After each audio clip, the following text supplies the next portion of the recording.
Have you heard of the game, the Whisper Challenge? Yeah. You have. Okay. So we're going to start with you guessing. Okay. You're going to put on these headphones. Okay. They'll have music playing in them. You won't be able to hear a single thing.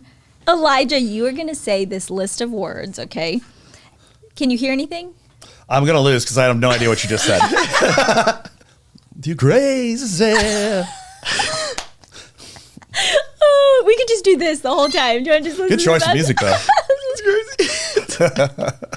Here we go. 30 seconds begins now. Okay. Exodus. Do it again. Exodus. Exodus. Eisegesis? No, close. Exodus. Exegesis. No, Exodus. Look at the Another word, another word. He goes like this. I don't know what that means. I'm making a D sound. Okay, to the next one. Jehoshaphat. This is so bad. All right. So hard. Jehoshaphat. I feel like you're not mad. You're not. Okay, I'm moving on. Jericho. Backhoe? Jericho. Oh my god. Jericho. Stereo. No. Oh my gosh. Maybe we should have gone with someone else. Done. Done? You got your Okay. score is 0. What? Let me see the words. Exodus. That's what I was going. I was thinking, trying to tell you I was making a D sound. Okay.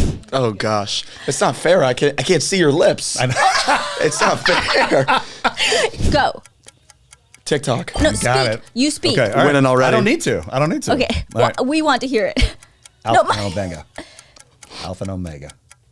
Alpha and Omega. Wow. What? You can act it out a little if you. Alpha Alpha. and Omega. Alpha Omega. Yes, you got it. 2. So far, killing it. Okay. Straight and narrow. Something Straight. hero. Straight arrow. Straight. Narrow. Narrow. Straight and narrow. Yeah. All right, ready? Good is ahead. Good is ahead. Oh, I got no clue on this one. I can't assert a single thing.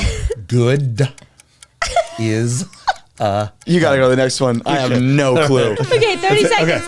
Okay. Time. Oh gosh. Okay. Well, I think Elijah wins. Yeah. Overall. Well, it score. depends. 5. Who's the better communicator? Who's the better listener? I gave some Bible? good hints there. I will definitely say that I will be an absolutely terrible deaf person one day if that happens. Oh my goodness. I'll just be like, what? All the time. I don't understand anything. Write it down on a piece of paper. While I have you here, I want to ask you a question real quick. Mike, both Yes? of you both have big audiences you teach the Bible to. Do you have any advice you would give Elijah?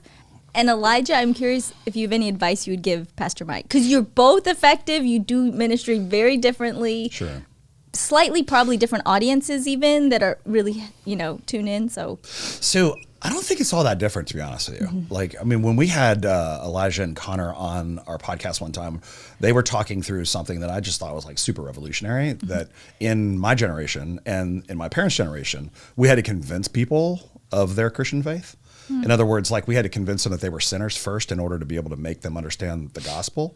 But the other side of it was actually growing up in a TikTok and an Instagram kind of world where you're constantly measured by people who outwardly look so much better and much more amazing. You have this sense of like, oh yeah, I don't measure up already. So almost skipping that sense of like, you need to convince them that they're not okay. Because they're like, I know I'm not okay. And I think what like we do at Grace, and I think what we do just kind of as a whole, is we've divided everything in terms of teaching and healing. And so for us, teaching the gospel, helping people contextualize things, make it make sense. And then on the other side of that, creating a context where not only can we take the Bible, but we can apply it to real world situations and understand that people start in a place of brokenness. That was like revolutionary for me. So I'm going to say the first thing is he taught us something. To flip it back around again would be that I think humility is going to always be the challenge of this generation, because I mean, he's got hundreds of thousands of followers. Yeah. And that's a thing that I think we were actually talking about this pre-broadcast with like movie stars and rock stars and, actors, that it has a tendency, and I'm kind of surprised it doesn't happen more often, but it has a tendency to kind of warp your personality because we were not meant to be praised like that. Totally. Praise is the purview of God, not us, and so it can have a twist. So humility is what I would say, and I don't see. How would you say that? How would you say that you cultivate that for someone like him? Some of that I What think is keeps just him humble? experience. You know what I mean? Some of that is like learning. But he's, the first thing I think that's humble about Elijah is that he's not working. I think if I'm not, you can correct me if I'm wrong on this, but you started your TikTok just kind of playing. But then somewhere along the way, he turned it to be more of like a Christian TikTok kind of thing. Right. And he lost followers because of that. But I thought that was extremely humble to say, what I'm going to do is put kingdom first over and above my own reputation. And I just think that mindset is the mindset of everybody who makes it long term. Yeah. There are tons of people, we've seen it here in Orlando. There are tons of people who blow up really, really fast and then they implode somewhere along the way because on the inside of them, they didn't have what was necessary to be able to be sustained for the long haul. But I think he's doing that. I think he's on a great path. Elijah, do you have any advice specifically about reaching the next generation? Maybe not. That's a good I feel question. like Grace, honestly, and maybe it's your style of preaching, does a good job reaching, all generations, but just even in general for pastors, they resonate a lot with you. What is it they're craving that pastors could meet that? Yeah, I don't think I have some special gene that's making me work out with the young people. I think I just am a young person, and that's how all young people have always worked. Is you're my peer, so you're like me. I'm more prone to listen to you than that's just young people are always going to have a rebellious flare against adults, and they're going to look at other young people and go, "Oh, I like you." That's just how it's always worked and always going to work. And then I feel like I consider this question a lot. I guess when I'm thinking about Gen Z and reaching them, and I feel like one of the sort of like the pitfalls of that question is you look at a generation that just has everything fed to them.